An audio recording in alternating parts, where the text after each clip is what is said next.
Hello everyone, সবাই কেমন আছো? আশা করছি সবাই খুব ভালো আছো, আমরাও ভালো আছি। তো বিশ্বকর্মা পুজোর দিনের ভিডিওটা তোমাদের সাথে শেয়ার করছি।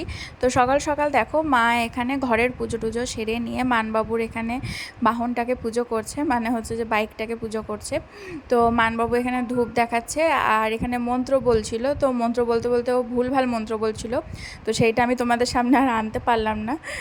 তো যাই হোক, সকালবেলায় উঠে মানবাবু বাইকটাকে খুব ভালো করে ধুয়ে নিয়েছে, পরিষ্কার পরিচ্ছন্ন করে নিয়েছে। তো মা ঘরের পুজো সেরে এখানে মানবাবুর বাইকটাকে প্রথমে সিঁদুরের টিপ দিয়ে ফুল দিয়ে পুজো করে নিল। আর আজকে বিশ্বকর্মা পুজোর দিন আমাদের গরম খাবার খেতে নেই, আমরা বাসি খাবারই খাই। তো আগের দিনকে সব রান্না বান্না করে রাখতে হয়, তো তারপরেই মা ওখানকার পুজোটা করে নিয়ে হেসেলের পুজোটাও করে নিচ্ছে। তো আমাদের মাছের ঝাল, টক, 5 রকমের ভাজা, তার সাথে বড়া, তারপরে মাছের মাথা দিয়ে বাঁধাকপির তরকারি, তো ইত্যাদি ইত্যাদি অনেক রকম রান্নাবান্নাই হয়।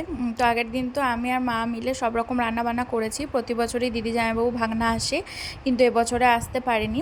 তো যাই হোক, দিদি এসেছিলো একটু বেলার দিকে। বিয়ের পর আমার দ্বিতীয় বছর এখানে বিশ্বকর্মা পুজোর দিন পান্তাপালা খাওয়ার। তো মা এখানে চিড়ে প্রসাদ দিয়েছে, তো চিড়ে প্রসাদটাই মাখা হবে আর আমি আশেপাশে কয়েকটা বাড়িতে দিয়ে আসবো। তোমাদের ভিডিওটা কেমন লাগলো অবশ্যই কিন্তু কমেন্টে জানিও।